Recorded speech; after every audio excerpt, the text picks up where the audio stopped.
ये वीडियो उन लोगों के लिए बिल्कुल नहीं है जो शेयर मार्केट को लॉटरी की तरह देखते हैं और रात ही रात में राजा बाबू बनना चाहते हैं। ये वीडियो उन लोगों के लिए है जो अपनी खून पसीने की कमाई को इन्वेस्ट करना चाहते हैं और हर साल 15 से 20% तक कमाना चाहते हैं। साथियों, मैं आपको बता देना चाहता हूं कि भारत में मात्र 4% लोग, सिर्फ 4% लोग ऐसे हैं जो शेयर बाजार में इन्वेस्ट करते हैं। डर लगता है लोगों को, शेयर बाजार में घुसने में डर लगता है। 20 साल के अपने कॉर्पोरेट लाइफस्टाइल के अंदर मैंने कोई रईस आदमी आज तक नहीं देखा जिसको कभी ना कभी पैसे का नुकसान ना हुआ हो। हर बड़ा आदमी, हर रिच आदमी, हर सक्सेसफुल आदमी को कभी ना कभी पैसे के नुकसान जरूर हुए हैं। लेकिन अपने 20 साल के करियर में मैं ऐसे लाखों पुअर गरीब लोगों से मिला हूं जिनको पैसे का कभी नुकसान नहीं होता। तो मैंने उनसे पूछा, तुमको नुकसान क्यों नहीं होता? बोला, हम लगाते कहां हैं जो हमको नुकसान हो।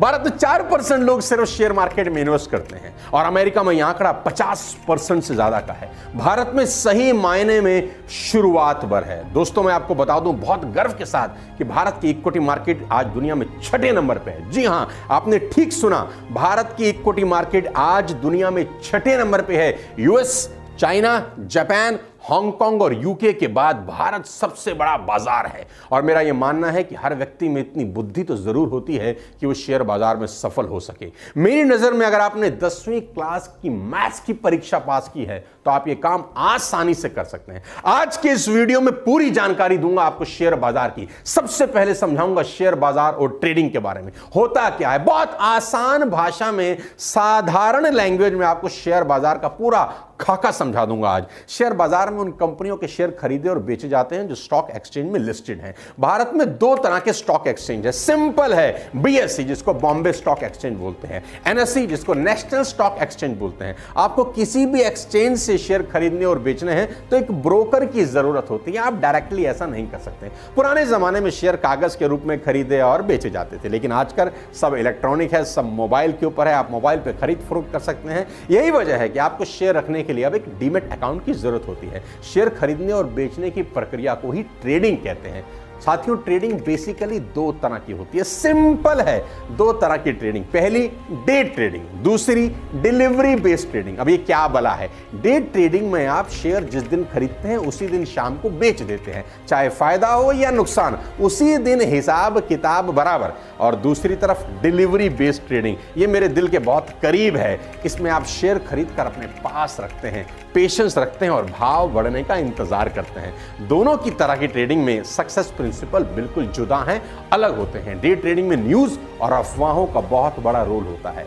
डे ट्रेडिंग में टेक्निकल एनालिसिस बहुत इंपॉर्टेंट हो जाता है, जबकि डिलीवरी ट्रेडिंग में फंडामेंटल एनालिसिस बहुत इंपॉर्टेंट हो जाता है। साथियों, नेचुरली डे ट्रेडिंग काफी खतरनाक होती है क्योंकि दिन बेचा, शाम खरीदा, ऊपर नीचे हुआ, नुकसान हो सकता है। और डे ट्रेडिंग करने वालों के पास एक चीज कभी नहीं होती जो डिलीवरी ट्रेडिंग करने वालों के पास होती है, और वो है समय। आज का ये वीडियो बहुत शानदार होने वाला है क्योंकि मैं आज आपको 7 वो रीजन बता देना चाहता हूं कि क्यों आपको शेयर मार्केट में जरूर इन्वेस्ट करना चाहिए। सबसे पहले यह समझें कि शेयर बाजार कोई खेल या जुआ नहीं है, ऑल्दो बहुत सारे लोग इसे ऐसा ही देखते हैं और खेलते हैं। शेयर बाजार साथियों 2 दिन में करोड़पति लखपति बनने का जरिया भी नहीं है। यह सिंपल एक बैंक की तरह है कि जैसे आप बैंक में पैसा जमा करने पर रोज रोज ताक झांक करने नहीं जाते कि मेरा पैसा कितना बड़ा कितना बड़ा कितना बड़ा, उसी तरह शेयर भी खरीद कर रोज रोज जांच पड़ताल नहीं करनी चाहिए। क्यों आज शेयर बाजार सबसे बेस्ट इन्वेस्टमेंट अपॉर्चुनिटी है? कुछ कारण है, 7 प्रमुख कारण आज मैं आपको बता देना चाहता हूं। सबसे पहले, लो सेविंग इंटरेस्ट रेट। आज की डेट में आप जानते हैं कि बैंक का rate of interest saving bank account का 4%, 3.5%। अगर आप एफडी कराते हैं 6%, लेकिन 6% मिलता नहीं है। 1 साल के बाद जब आपकी एफडी मैच्योर होती है, फिक्स डिपॉजिट मैच्योर होता है, तो 30% उसमें से टीडीएस कट जाता है। यानी जमा घटा करें तो टोटल आपकी इन्वेस्टमेंट पे आपको 4% रिटर्न मिलता है। और अगर इन्फ्लेशन 8.5 से 9% की दर पर है तो आप जानते हैं कि आपका सेविंग बैंक में रखा गया पैसा हर साल 5% कम हो रहा है। तो बेस्ट अपॉर्चुनिटी है कि अगर आपके पास कम पैसा भी है, 10,000, 20,000, 50,000 रुपया, तो ये पैसा एक ही जगह बेस्ट तरीके से इन्वेस्ट हो सकता है और वो है शेयर बाजार। लो सेविंग इंटरेस्ट रेट, अगर रेट ऑफ इंटरेस्ट कम है तो सबसे बेस्ट तरीका है पैसा कमाने का और पैसा बढ़ाने का शेयर बाजार। दूसरी सबसे इंपॉर्टेंट चीज, not huge profits in property. All the profit बहुत होता है प्रॉपर्टी के अंदर। लेकिन प्रॉपर्टी का एक सबसे बड़ा ड्रॉबैक क्या है? प्रॉपर्टी का सबसे बड़ा ड्रॉबैक ये है कि आपको एक बहुत मोटा इन्वेस्टमेंट करना पड़ता है उस पर रिटर्न लेने के लिए।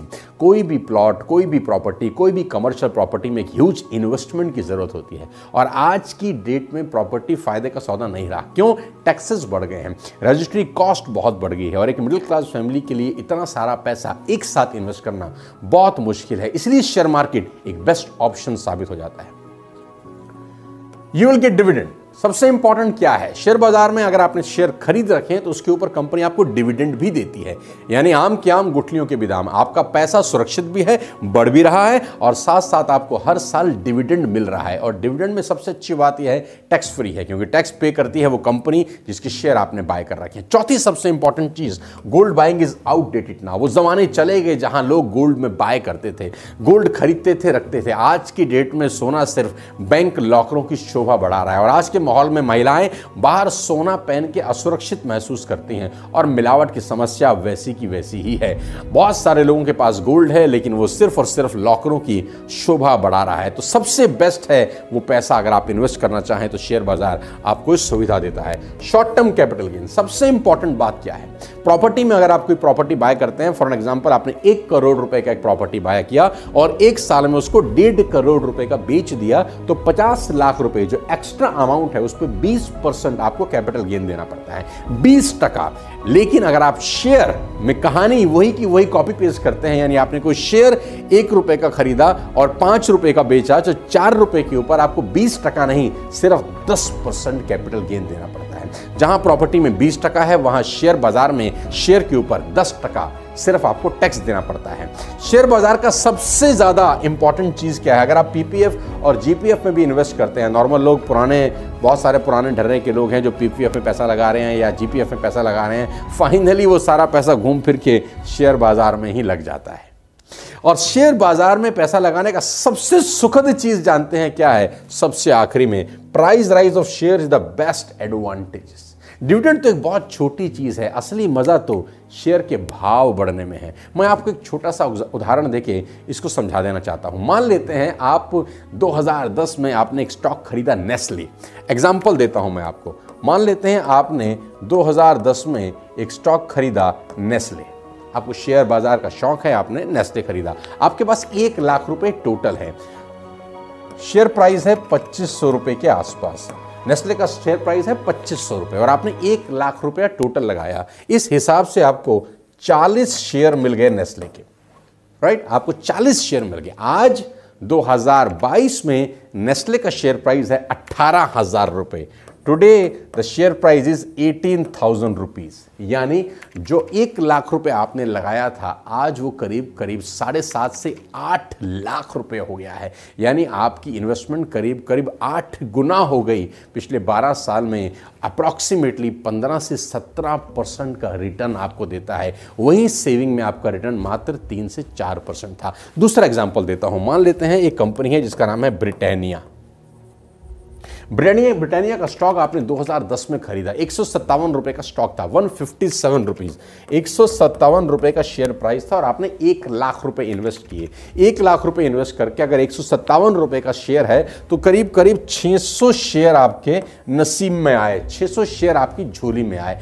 आज वही शेयर ब्रिटानिया का 3700 रुपए का है, जो कि करीब करीब 157 का था। 157 का प्रोडक्ट आज 3700 रुपए का हो गया। यानी आज आपका जो 1 लाख रुपए की वैल्यू थी वो करीब करीब 23 लाख रुपए में कन्वर्ट होगी। 23 लाख रुपीज। आप समझ सकते हैं कि 1 लाख का 23 लाख हो जाना पिछले 12 साल में 23 गुना है। साल का करीब करीब 15 से 20% की रिटर्न है। आंकड़े साथियों तेजी से बदलते जा रहे हैं, बहुत तेजी से आंकड़े बदल रहे हैं। 2022 में करीब करीब 10 करोड़ भारतीयों ने अपना पैसा शेयर बाजार में लगाना शुरू किया। इन्वेस्टमेंट एक अपॉर्चुनिटी है और आज की डेट में हिंदुस्तान में बहुत सारे लोग इस शेयर बाजार के अंदर अपने अपने पैसे को इन्वेस्ट करते जा रहे हैं। इस वीडियो के अगले बड़े इंटरेस्टिंग पार्ट में मैं आपको लेकर चलना चाहता हूं और आपको बता देना चाहता हूं कि शेयर बाजार के उठने और गिरने के क्या कारण हैं। अखबार में खबर छपी, शेयर बाजार गिरा, या उछला? आखिर क्यों गिरता है और क्यों उठता है? अगर लोगों में खरीदने की प्रबल इच्छा होती है तो बाजार उठ जाते हैं, और बेचने की इच्छा होती है तो बाजार गिर जाते हैं। सिंपल फंडामेंटल है। वैसे तो बाजार के उठने और गिरने के कई कारण हो सकते हैं, लेकिन दोस्तों सबसे बड़ा रीजन क्या होता है जानते हैं? देश की इकोनॉमी। जी हाँ, अगर देश की इकोनॉमी अच्छी है, स्टेबल है, तो बाजार शानदार परफॉर्म करता है। लेकिन देश की इकोनॉमी हिचकोले खा रही है, धड़ाम से बाजार गिर सकता है। 7 प्रमुख कारण आज मैं आपको बता देता हूं कि क्यों कोई शेयर बाजार गिरता है या उठता है। सबसे पहले, व्हाट हैपेंड दैट डे? उस दिन क्या हुआ? ये सबसे इंपॉर्टेंट है समझना कि उस दिन क्या हुआ। What happened that day?